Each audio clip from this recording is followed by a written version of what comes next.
زما محترم مسلمانانو مرګ یو حقیقت دی. کل نفس ذائقة الموت،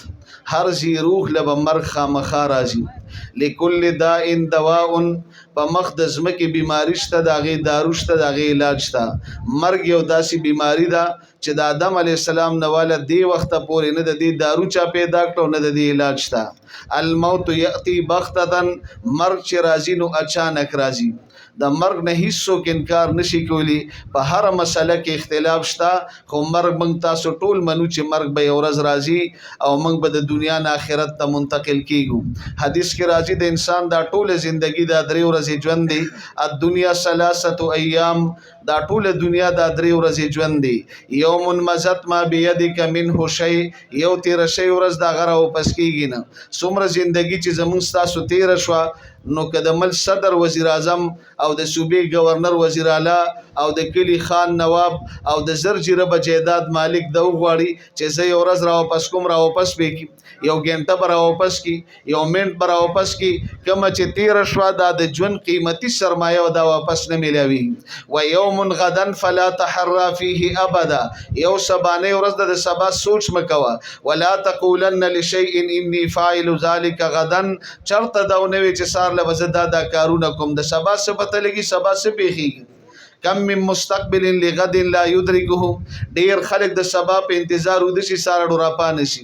ډیر خلک سار د کور نوزي ماخام ډو کور ترانه شي. یو صحابي ته پیغمبر علی السلام فرمایي اذا اصبحت فلا تنتظر المساء، کله چې ته سحر کې د ماخام انتظار مکوه. و اذا امسيت فلا تنتظر الصباح، کله ته ماخام کې د سحر انتظار مکوه. وعد نفسك من اصحاب القبور، ځان د قبرستان په مړو کې شمار کا. جنازې لتل، تعزیت لتل، قبرستان تتل،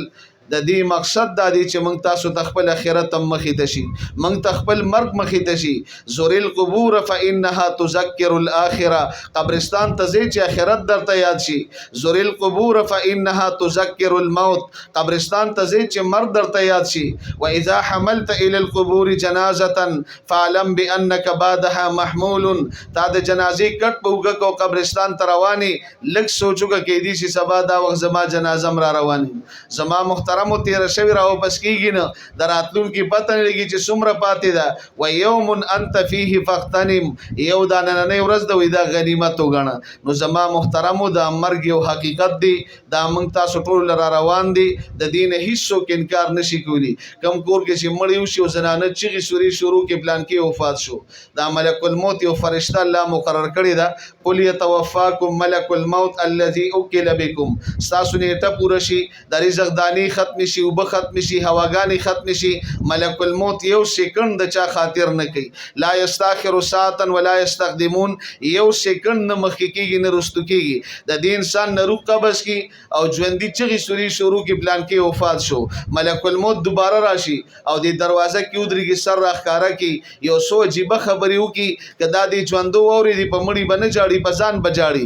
لم تبکون، ولې جاړئ؟ لم تجزعون، دا چغې سوري ولې وښئ؟ فوالله ما نقصت لكم عمره، الله قسم کستا سو عمر ما کم کړی دی. والله ما حبست لكم رزقا، الله قسم کستا سو د رزق دروازه ما بند کړی. مالی ذنب، زما ګناه صدا، زما غلطی صدا. و ان لي فيكم لعوده، تاسو دې کور ته خو به زه بیا رازم، ثم عوده، بیا برازم، ثم عوده، بار بار برازم، حتی لا يبقى منكم احد، چې یوم پاتې نشي بیا بس تاسو دې کور ته زه نه رازم. وی کدا خبرې دي ژوندو اورېدي په ځان بجاړي چې دا خو سار لمنګ پسې را روان دي. موږ تاسو ټول د آخرت په سفر باندې روان مسافری یو، خو چې په داسې مجالسو کې موږ تاسو ته خپل مرګ یاد شي چې په دې سفر باندې موږ تاسو رواني. موږ د آخرت دپاره څومره تیاری کړي، څومره ستړي کړي. انسان چې د آخرت په سفر روانېږي، د رزق دانې ختم شي، اوبه ختم شي، هواګانې ختم شي، ملک الموت فرشته راشي، د ده نه روح قبض کوي. د انسان الله راضي کړی دی، قبر د جنت باغ دی، او د الله او د الله د رسول په اطاعت کې زندگی زندگی تیر کړې ده، مرګ ورته یاد دی، قبر یاد دی، آخرت یاد دی، جنت یاد دی، جهنم یاد دی، د هغې دپاره ستړي کړي دي، مال جان یې لګېدلی دی، نو دته ملک الموت سلام وکړي، السلام علیک یا ولی الله، ای د الله دوست السلام علیک، قم فخرج من دارک التي خربتها الى دارک التي امرتها، ای د الله دوست راځه، د دنیا دا کور خو دې جوړ نه که، خو نن دې د آخرت داسې آباد کور ته بوزم چې دې ځان له په خپل آباد کړي،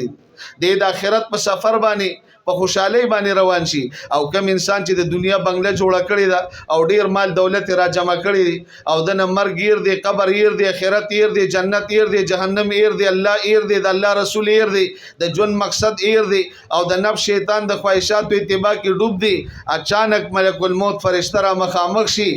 او ورته وی یا عدو الله، اے د الله دشمنه، قم فخرج من دارک التي امرتها الى دارک التي خربتها، را پاسه دې کور نه تا دا کور جوړ، دا خو د همیشه اوسېدو کور نه دی، او نن دې داسې کور ته بوزم چې دې په خپل روان کړی دی، دې چې د آخرت په سفر روانېږي، د خو د آخرت کور جوړ کړی نه دی، دې روان کور ته تلل نه غواړي، ملک الموت یې پرېښودل نه غواړي، د زنکدن په وخت کې دې چغې وایي قال انی تبت الآن، یا الله اوس مې توبه ده، قال رب ارجعون لعلی اعمل صالحا فيما ترکت کلا، یا الله یو مقبل را یو ځل مې د دنیا ته واپس کا، ډیر مال دولت را نه پاتې شو، ټول به ستا په دین ستا په نوم قربان کم، الله یو موقع او چانس بل را تاسو بنی لیدلی چې یو کس دوباره الله را لېږلي چې ځان له د آخرت کور جوړ کا، یا د آخرت سودا وکا، یا ځان له د جنت سودا وکا، دا یو موقع یو چانس موږ تاسو ته میلاو شوی دی، دا ژوند موږ تاسو غنیمت وګڼو، د آخرت دپاره ستړي شروع کړو. او زما محترمو جنازې ته تلل، تعزیت ته تلل او قبرستان ته تلل، د دې دویم مقصد دا دی دا څومره مسلمانان چې وفات دي، حدیث کې راځي اذکروا محاسن موتاکم، د خپل مړو صفات بیانوي، عیبونه مو بیانوي. یو انسان وفات شو مسلمان دی او پاغه کې یو کم سل عیبونه دي او یو صفت دی، ژوندول پکار دی چې دا یو صفت بیانوي او داغه خلاف گواهی نه کوي، غلطه گواهی نه کوي، بلکې پاغه باندې ښه شهادت کوي. حدیث کې راځي اذا مات العبد، یو بنده وفات شو، والله يعلم منه شر، الله ته 100% پتر د انسان ګناګار دی، نافرمان دی، فاسق دی، فاجر دی، ډېرې کمزورۍ ته شوي دي، ويقول الناس فيه خيرا، او د انسانان جنازې لره تعزیت لره روان دي، ور سړی و ډېر ښه سړی، ډېر منځ ګزارو، ډېر تهجد ګزارو، روزهدارو، سخیو، اخلاق خو، برداشت پکې ډېرو. دا خبرې شروع شي وی الله پاک فرشتو ته فرمایي چې فرشتو تاسو ته پته را او ما تم پته چې د انسان وفات شوی دا ښه انسان نه و، دا ډېر ګناهګارو، خو دا ټول خلک ګوی کوي چې ښه سړي او صفات یې بیانوي، تاسو ګواه اوسئ قد قبلت شهادت عبادي لعبدي ومحوت عن علمي، تاسو ګواه اوسئ د دې بنده فیصله زه په خپل علم باندې نه کوم، د دې بندګانو په ګواهۍ باندې زه فیصله کوم. مفتی صاحب دی الله قبر د جنت باغیچه جوړه کی، الله دې جنت فردوس نصیب کی. جنازې تاسو لید چې څومره مسلمانان او څومره علماء کرام د قرآن حفاظ او دا دیندار خلک، دا نوجوانان، دا ماشومان، دا ټول راغلیو، نن پورې دا خلک تعزیت را روان دي او داغه په غم باندې غمجن دي او دا ټول دا غوي صفات بیانوي. نو زما محترمو دا غوي په حق کې گواهی ده، الله دې مغفرت نصیب کی او الله دې شهادت نصیب کی او شهادت الله ورکړي دي. حدیث کې راځي شهید به د قیامت پر ورځ دوه ارمانه کوي، ان الشهيد يتمنى في الآخرة أن يرد إلى الدنيا ليقتل مرة أخرى لعزم ما يراه من ثواب الشهادة. شهید به یو ارمان دا کوي کاش الله دنیا ته می واپس ولېږه چې ستا په نوم ستا په دین قربان شم، سر می کټ شي، وینه می توی شي، ځکه د شهادت مقام مرتبه می په خپل سترګو ولیده. وإن الشهداء يتمنون في الآخرة لو كانوا علماء، شهیدان به یو ارمان بل کوي کاش چې موږ په دنیا کې علم حاصل کړی وي، لما يرونه من علو درجة العلماء، ځکه د قیامت په ورځ د عالمانو درجه، مقام، حیثیت، شفاعت دا ورته په خپل سترګو باندې ښکاره شي. دا هر چا د شفاعت خپل کوټه ده، حافظ قرآن به د 100 کسانو شفاعت کوي، حاجي صاحب به د 400 کسانو یا کورنو شفاعت کوي، او شهید به د 1 کسانو شفاعت کوي، او عالم دی به د څومره کسانو شفاعت کوي. حدیث کې راځي میدان محشر کې به اعلان وشي یا معاشر العلماء انی لم اضافیکم علمی وحلمی الا وانا اريد ان اغفر لكم اذهبوا فقد غفرت لكم. اے علماء کرام تاسو لما علم درکړو دا زما صفت دی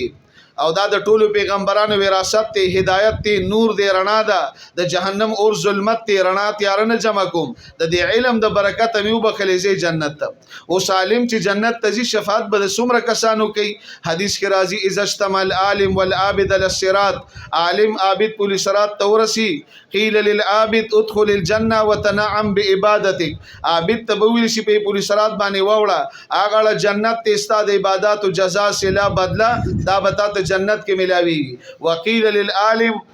قف هنا عالم تبوي چې په پولیس رات باندې ودرېګا واشفع لمن احببت فانك لا تشفع لاحد الا شفيت فقام مقام الانبياء. تد چام شفاعت کې استاد چا سره محبتي او تی جنت ته بوتل غواړي تا ته انکار نه کیږي د پیغمبرانو په ځای کې بودريږي او د یو عالم په شفاعت با د اسمان دستور برابر خلق جنت ته رواني. زما محترمو مفتی شیب الله دا دوانه نعمتونه ورکړي والله علم هم ورکړي او الله شهادت هم ورکم. نو زما محترمو شهید به د یو کسانو شفاعت کی عالم به د اسمان د ستورو برابر خلق ځان سره جنت ته بوزي شفاعت به کوي. نو یو خپل بچو کې حافظان عالمان پیدا کو او بل د خپل علماء سره مینه محبت ساتو. مولانا محمد عمر پالنپوری رحمت الله علیه به فرمایل د کم پلار چې د خپل مسجد د امام سره روانه ده قاری سی به بدی شي مدرسې بدی شي طالب علمانی بدی شي د دې پلار زړه بغواړي چې کور کې می حافظ عالم پیدا شي هغه به فرمایل د دې پلار په لس پښته کې به حافظ عالم نه پیدا کی دا سي بے قدر الله دا نعمت نه ورکي. د کم پلار د علماء سره مینه ده مدارس سره مینه ده د مسجد د امام خیال ساتي د قاری صاحب خیال ساتي د دې پلار په بچو کې نوسو کې کړوسو کې بل الله حافظان عالمان پیدا کی. اتبعوا العلماء حدیث کې راځي د علماء تابعداري کوي فانهم سروج الدنيا ومصابيح الاخره. هر عالم په دنیا کې انور دی د اخرت ستوري دی ماقام چې انور بریوزي او بجلی نه یو پی ایس ټی جنریټر نه لاټین نه دیونی په دې مجلس کې به موږ تاسو ته یو بل نخکاری او موږ چې باروزو سړک نخکاری کند نخکاری بریکر نخکاری دیوال نخکاری د خپل کور دروازه نخکاری کور کې راته کټ بستر نخکاری خپل بچی نخکاری نور پریو تیار رااله. حدیث کې راځي د کائنات نور د عالم دی الله مک عالم ختم شو مدرسه بند شو داسې د جهالت تیری برا خوري شي موږ به یو بل نه پیژنو موږ به نه پیژنو چې دا می پلار دی او دا می مور ده دا می تر دی او دا می چاچی ده دا می ماما دی او دا می مامی ده دا جایز دی او دا ناجایز دی دا حلال دی دا حرام دی دا د جنت لاره ده او دا د جهنم لاره ده دا د الله او د الله د رسول د اطاعت لاره ده او دا د نفس شیطان د خواهشاتو د اتباع لاره ده او دا لاره جنت ته تلی دا جهنم ته تلی. دا سيزونه چې موږ پیژنو زما محترم دا د دې علماء کرامو برکت دي دا د دې مدارس برکت دي دا د قال الله قال رسول برکت دي دا د قران برکت دي. اهل القرآن اولیاء الله فمن عاداهم فقد عاد الله ومن والاهم فقد وال الله. دا قرآن والد الله دوستان دي دوی سره دوستی الله سره دوستی ده او دوی سره دشمنی الله سره دشمنی ده.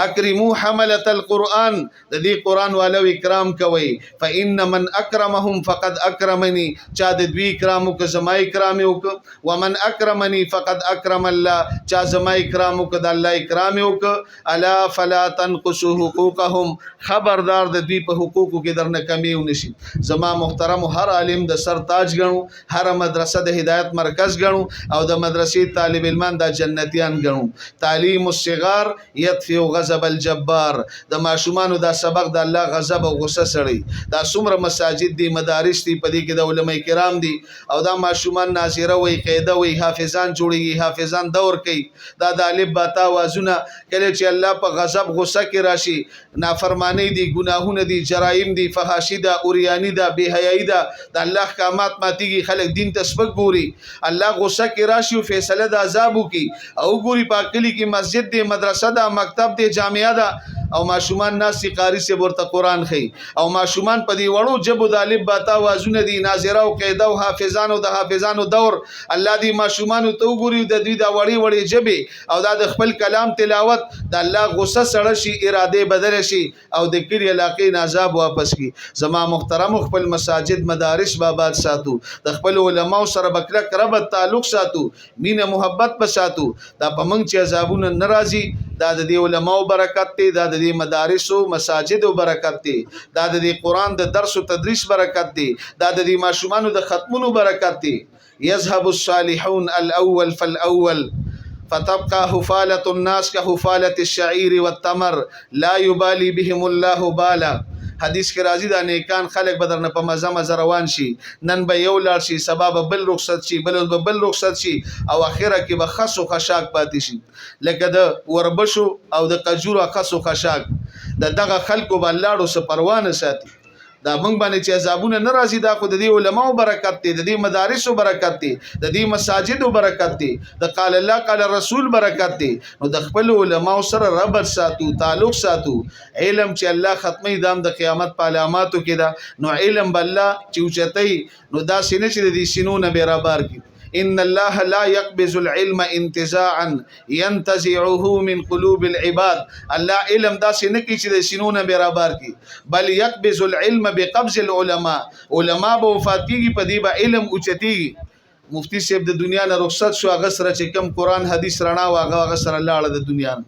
نو عالم وفات شو د دنیا نه لاړ دې سره به علم قبض کیږي او چې کله عالم پاتې نشو اذا لم يبقى عالم اتخذ الناس رؤوسا جهالا خلق به جاهلان ناپوه خلق خپل مشران جوړي او دا غوینه به د مسائل تپوس کی نو غوی سره خو به علم رڼانی فدولوا وادولوا خپل بم گمراهي خلق بم گمراه کوي نو زما محترم په ژوند د علماء سره مینه محبت شروع کو تعلق او نسبت ور سره پیدا کو مدارس سره مینه محبت ساتو او خپل بچو کې بم ان شاء الله حافظان عالمان جوړو د مفتی صاحب د الله مغفرت نصیب کی او بچو کې دا دومره علماء کرامو په گوي موکړه چې هغه اثرات پکې ښکاری الله دې ټول بچي حافظان عالمان کی کور دې الله د هدایت د خوشالو مرکز جوړ کی الله دې دوی له دنیا ډېر خوشالۍ ورکی د آخرت دې ورکی او دا غوي دې الله شهادت او مغفرت او جنت فردوس او په جنت فردوس کې ډېر خوشالۍ نصیب کی او زمون تاسو په زونو کې دې الله پاک د داسې مجالسو د دې علماء کرامو د دې مدارسو د دې قدردانی پیدا کی او اخر دعوانا ان الحمد لله رب العالمين